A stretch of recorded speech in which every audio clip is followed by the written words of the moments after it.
Hello साथियों, मैं BL लूणा मेरे यूट्यूब चैनल स्टडी टाइम में आपका हार्दिक स्वागत करता हूं। हम हिंदी साहित्य का इतिहास पढ़ रहे हैं और ये फर्स्ट ग्रेड की जो क्लासेस चल रही है जिसके अंदर हम संपूर्ण फर्स्ट ग्रेड का कोर्स करेंगे। आज इस क्लास के अंदर हम सूरदास के बारे में देखेंगे, जो एक कृष्ण भक्ति काव्य धारा के जो महत्वपूर्ण कवि है, जिसको हम प्रतिनिधि कवि मानते हैं। सूरदास को क्या मानते हैं? प्रतिनिधि कवि मानते हैं। हमारे जो कृष्ण काव्य धारा है उसके प्रतिनिधि कवि है। और जो सगुण काव्य धारा है, निर्गुण और सगुण दो अलग अलग है, तो सगुण के अंदर है जो कृष्ण आश्री और रामाश्री, तो उसके अंदर ये सूरदास है। तो सूरदास है वो प्रतिनिधि कवि है। तो सूरदास से संबंधित एग्जाम में क्वेश्चन आपको देखने को मिल जाएगा, यानी 100% सूरदास से संबंधित एक या दो क्वेश्चन पूछते ही अच्छे से देखेंगे। हम जितने पॉइंट बनते हैं एग्जाम की दृष्टि से वो सारे पॉइंट इसके अंदर मैंने कवर किए। तो बात करें सूरदास के जन्म की, तो 1478 ईस्वी में इनका जन्म हुआ था और 1535 विक्रमी है। दोनों सन आपको याद रखना है। वैसे आप एक याद रख लेते हो तो दोनों याद हो जाएगी। अगर ईस्वी याद रखते हो तो उसके अंदर 57 प्लस कर देना, और अगर विक्रमी याद करते हो तो 57 माइनस कर देना, कोई दिक्कत वाली बात नहीं है। जन्म स्थान की बात करें तो डॉक्टर नगेंद्र के अनुसार इसका जो जन्म माना गया वो है दिल्ली के निकट सिही ग्राम, एक सारस्वत ब्राह्मण परिवार में। यानी जन्म के हिसाब से इनका जो मत है, तो जो डॉक्टर नगेंद्र है उन्होंने इनका जन्म, जो डॉक्टर नगेंद्र का जो हिंदी साहित्य का इतिहास है, हिंदी साहित्य का वृद्ध इतिहास 1973 में प्रकाशित है। 1973, तो वो जो हिंदी साहित्य का वृद्ध इतिहास है उसके अंदर डॉक्टर नगेंद्र ने दिल्ली के निकट सिही ग्राम में जो एक सारस्वत ब्राह्मण परिवार था उसमें सूरदास का जन्म माना है। दूसरा जो मत है आधुनिक शोधों के अनुसार, यानी जो अलग अलग विद्वानों ने जो वर्तमान में जो शोध किए उस शोधों के अनुसार जो निकल कर आया वो है मथुरा के पास रुनकता ग्राम। यानी जो मथुरा है उस मथुरा के पास एक रुनकता नाम का ग्राम है, वहां पर सूरदास का जन्म हुआ था। तो दोनों ही बातें आपको अच्छे से याद रखनी है। नोट, परीक्षा में दोनों विकल्प आने पर सी ही मानना चाहिए। यानी अगर परीक्षा में आपको दोनों विकल्प आ जाए, रुनकता भी आ जाए और सी ही ग्राम भी आ जाए, तो उस टाइम आप सी ही को सही करके आ जाना, क्योंकि जो डॉक्टर नगेंद्र, उस डॉक्टर नगेंद्र की जो किताब है वो एक ऑथेंटिक बुक है, इसलिए आप सी ही करके आ जाना वहां पर। अगर दोनों ऑप्शन हो, अगर एक सिर्फ रुनकता दे तो रुनकता कर देना, अगर सी ही आए ऑप्शन में तो सी ही कर देना। परंतु कंडीशन ऐसी आ जाए कि ऑप्शन में रुनकता भी दे रखा है और सी ही ग्राम भी दे रखा है, तो उस टाइम आप सी ही को ज्यादा वरीयता देना है। मृत्यु की बात करें तो 1583 ईस्वी में हुई थी और 1640 विक्रमी में पारसोली में। मृत्यु इनकी कहां पर हुई थी? पारसोली में। गुरु इनके वो बल्लभाचार्य जी थे। मैंने आपको बल्लभाचार्य के जो शिष्यों के बारे में बताया, सूर के कृष्ण, आनंद के कुंभ, नंद के गोविंद, चतुर चौतुंब, तो उस लाइन के अंदर नाम आ रहा है। तो सूरदास जी हमारे बल्लभाचार्य जी के शिष्य थे।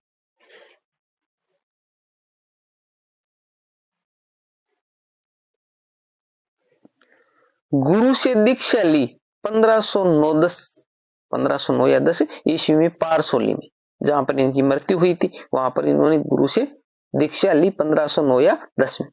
ये प्रारंभ में दास्य भाव पद्धति की रचना करते थे, यानी प्रारंभ में खुद को दास मानते थे भगवान का और इस प्रकार की रचना करते थे।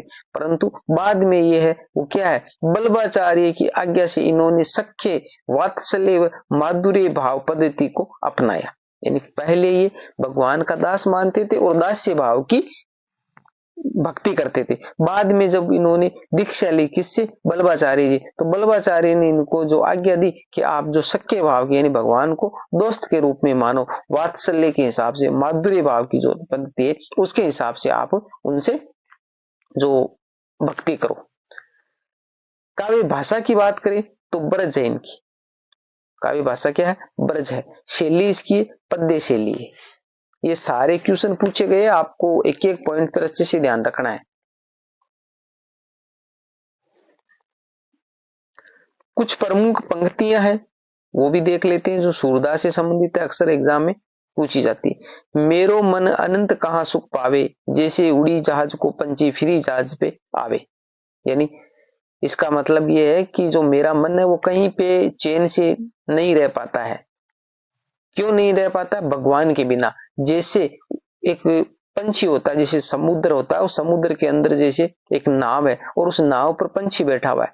अब वो उड़कर जाता है तो चारों ओर पानी पानी, थोड़ी दूर उड़ने के बाद वापिस आकर बैठने के लिए कोई जगह ही नहीं है, तो वापिस आकर उसी जहाज पे आकर बैठ जाता है। जैसे उड़ी जहाज को पंछी फिरी जहाज पे आवे। तो ऐसी स्थिति मेरी हो रखी है। सूरदास कहते हैं कि मैं चारों इस संसार में घूमता हूं तो मेरे को कहीं चैन नहीं आता है, मैं चारों ओर घूम पर फिर वापिस भगवान की भक्ति करने लग जाता हूं। दूसरा, जा पर दीना नाथ डरे। तीसरा, सोई कुलीन सोई बड़ो सुंदर जाई कृपा करे।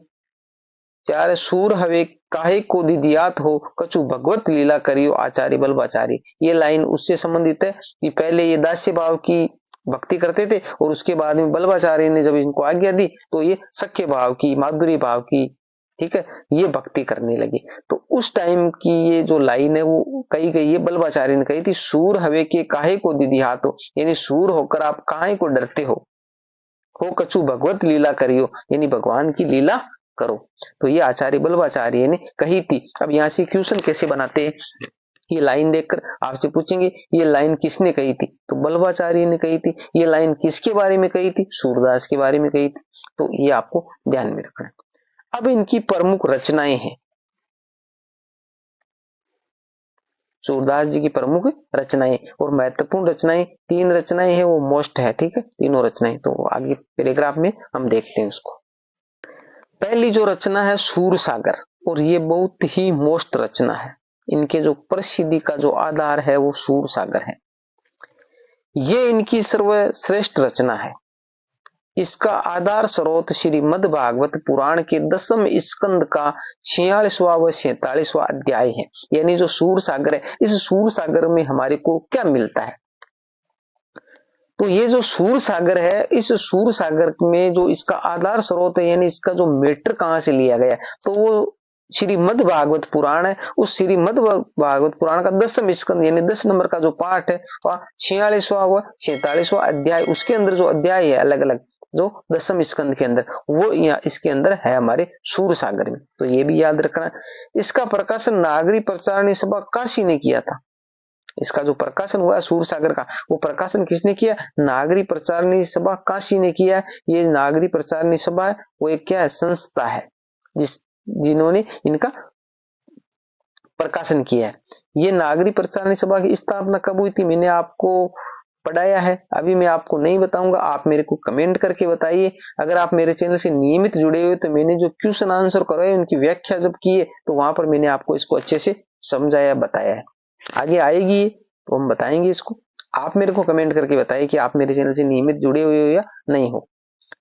इसका विभाजन 12 स्कंदों में किया गया, किसका, सूर सागर। तो सूर सागर में जो कितने स्कंद है, 12 स्कंद है। तो आपको ध्यान में रखना है, सूर सागर में जो अध्यायों का नाम है, स्कंद, कांड, इस प्रकार के नाम देकर आपसे पूछ सकता है, ठीक है, सर्ग।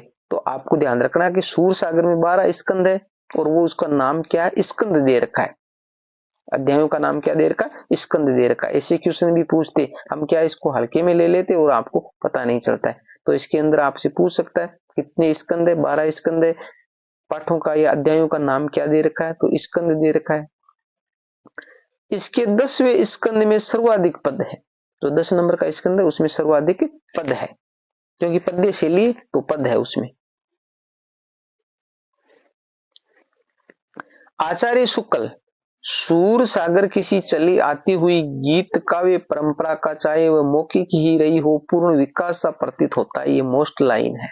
ये लाइन देखकर आपको अर्थ नहीं पूछेंगे, पर ये लाइन देखकर पूछते हैं कि सूर सागर किसी चली आती हुई गीत काव्य परंपरा का चाहे मौखिक ही रही हो पूर्ण विकास सा प्रतीत होती है। ये बात किसने कही थी, तो ये आचार्य रामचंद्र शुक्ल ने कही थी, सूर सागर रचना की।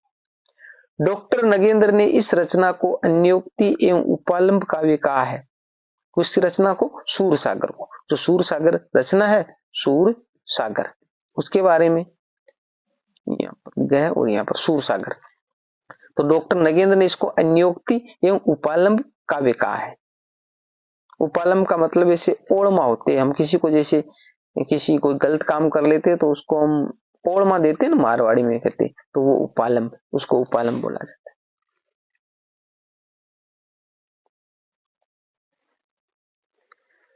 2 नंबर है हमारा साहित्य लेरी, ये रीति पारक नहीं है, परक है, ठीक है, रीति परक काव्य है, रीति परक।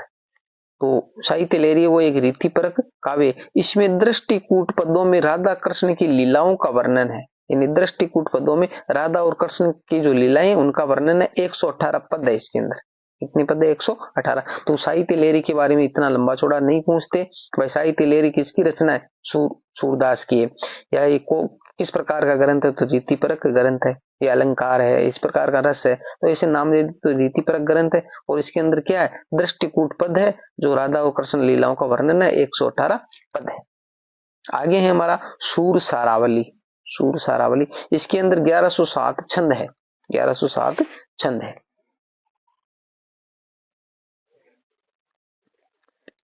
सूरदास जी को खंजन नयन, भावाधिपति, वात्सल्य रस सम्राट, जीवनोत्सव का कवि, पुष्टि मार्ग का जहाज आदि नामों से पुकारा जाता है। देखिए, यानी जो सूरदास है, उस सूरदास के अलग अलग नाम है, अलग अलग विद्वानों ने इनको अलग अलग उपाधियां दी। खंजन नयन है, वो भी सूरदास का नाम है। भावाधिपति है, वात्सल्य रस सम्राट है, जीवनोत्सव का कवि है, पुष्टि मार्ग का जहाज है, आदि नामों से पुकारा जाता है। तो ये सारे उपनाम है, इसकी जो उपाधियां ये आपको याद रखनी है। आचार्य शुक्ल ने इन्हें वात्सल्य रस सम्राट व जीवनोत्सव का कवि कहा था। ठीक है, यानी आपको ऐसे भी पूछा जा सकता है, वात्सल्य रस सम्राट किसको कहा गया? सूरदास को। जीवनोत्सव का कवि किसे कहा गया? सूरदास को। दूसरी बात, किसने कहा था? तो ये आचार्य रामचंद्र शुक्ल ने कहा था, वात्सल्य रस सम्राट और जीवनोत्सव का कवि। गोस्वामी विठलनाथ ने इन्हें पुष्टि मार्ग का जहाज कहा इनकी मृत्यु के समय, यानी जिस समय इनकी मृत्यु हुई, क्योंकि जो हमारे विठलनाथ वो बल्लभाचार्य जी थे, उस बल्लभाचार्य जी के शिष्य थे। कौन थे? सूरदास। और अष्ट छाप की स्थापना की थी किसने? विठलनाथ ने। तो उस अष्ट सखा थे, उस अष्ट सखा के अंदर ये शामिल थे, सूर के कृष्ण। तो पहला नाम इनका आ रहा है, तो ये उस अष्ट सखा में शामिल थे। तो जब इनकी मृत्यु हुई थी, तो ये मृत्यु के समय जो विठलनाथ थे, उन विठलनाथ ने इन्होंने कहा था कि पुष्टि मार्ग का जहाज है, इन्हें पुष्टि मार्ग का जहाज का, कि पुष्टि मार्ग का जहाज जात है, जहां को कछु लेना हो इसो लेव। यानी का मतलब ये पुष्टि मार्ग का जहाज है। पुष्टि मार्ग की स्थापना, बल्लभ संप्रदाय की स्थापना बल्लभाचार्य ने की थी। तो ये पुष्टि मार्ग के मेन आधार स्तंभ थे। तो ये कह रहे ये जानने वाले है, किसी को कुछ इनसे पूछना हो, कुछ लेना हो तो आप ले सकते हो, ये विठलनाथ ने कहा था। नीचे लिखी हुई भी ये पंक्ति देखो, पुष्टि मार्ग को जहाज जात सो, जाको कछु लेना हो सो लेव। हिंदी साहित्य में भ्रमर गीत परंपरा का समावेश सूरदास ने किया। यानी जो भ्रमर गीत परंपरा है, भंवरों के माध्यम से जो संदेश भेजने की जो परंपरा है, भ्रमर गीत परंपरा, यानी बहुत ही शानदार है। तो हिंदी साहित्य के अंदर जो भ्रमर गीत परंपरा का जो समावेश है, यानी इसमें शामिल किया, वो काम सूरदास ने किया। पहले भंवरों के द्वारा ऐसा नहीं होता था। तो ये भ्रमर गीत परंपरा वो सूरदास की देन है। कुछ इतिहासकारों ने इन्हें चंदवरदाई का वंशज माना है। जो चंदवरदाई है, पृथ्वीराज रासो है, जिसके लेखक कौन है? चंदवरदाई है। तो पृथ्वीराज रासो के लेखक चंदवरदाई है, उसका वंशज मानते हैं। किसको? सूरदास को। ये सूरदास है, उस चंद्रवरदाई का वंशज है। आचार्य शुक्ल ने क्या कहा? सूरदास की भक्ति पद्धति का मेरुदंड पुष्टि मार्ग ही है, क्योंकि ये पुष्टि मार्ग से संबंधित है। तो इनकी जो भक्ति पद्धति है, उसका जो मेरुदंड है, मुख्य आधार है, वो क्या है? पुष्टि मार्ग ही है। सूरदास ने भक्ति पद्धति के 11 रूपों का वर्णन किया है। यानी भक्ति जो करने के जो तरीके, जो रूप है, वो 11 बताए इन्होंने। आगे देखो, सूर सूर तुलसी शशि उडगुन के सौदास, और कवि खद्योत समझह तय करत प्रकाश। देखो, यहाँ पर सूर नाम 2 आ रहा है। तो एक जो सूर है हमारा, उसका मतलब है सूरदास, और जो दूसरा सूर है उसका मतलब होता है हमारा सूर्य। ठीक है। शशि, शशि का मतलब होता है चंद्रमा, चंद्रमा। और उडगुन का मतलब होता है जैसे नक्षत्र, नक्षत्र या उसको तारे बोल सकते। अब देखो, सूर सूर तुलसी शशि, यानी सूर यानी सूरदास है, वो तो सूर्य के समान है। तुलसी शशि, तुलसी तारे के, सॉरी चंद्रमा के समान है। उडगन केशवदास, और जो केशवदास है वो हमारे तारे के समान है। तो सूरदास है वो सूर्य के समान है, तुलसीदास है वो चंद्रमा के समान है, और जो केशवदास है वो तारे के समान है। और कवि खद्योत सम जह तय करत प्रकाश, और कवि है वो खद्योत के समान। खद्योत का मतलब होता है जुगनू। जुगनू देखा आपने? जुगनू रात के समय में चमकता है, ठीक है, एक सजीव पक्षी है, जो एक कीट पतंगा बोल सकते पक्षी तो क्या है, जो जब उड़ता है तो वो उड़ते टाइम उसमें जो पंखों में उसकी एक चमक होती है लाइट की तरह, तो और जो वो थोड़ी सी देर भाई उसकी चमक होती है, फिर वो बंद हो जाती है। तो कहने का मतलब ये जो सूरदास है वो सूर्य की तरह चमकने वाले, तुलसीदास है वो चंद्रमा की तरह चमकने वाले, और तारों की तरह केशवदास चमकते। परंतु जो और कवि है उनका प्रकाश थोड़े समय के लिए, जिस प्रकार जुगनू का होता है। जय तय करत प्रकाश। सूर सागर के 10वें स्कंद में भ्रमर गीत प्रसंग आया है, यानी सूर सागर का जो 10वां स्कंद है, अभी हमने पढ़ा कि सूर सागर के अंदर कितने स्कंद है, 12 स्कंद है। तो उस सूर सागर का 10वां स्कंद है, उसमें सर्वाधिक पद है।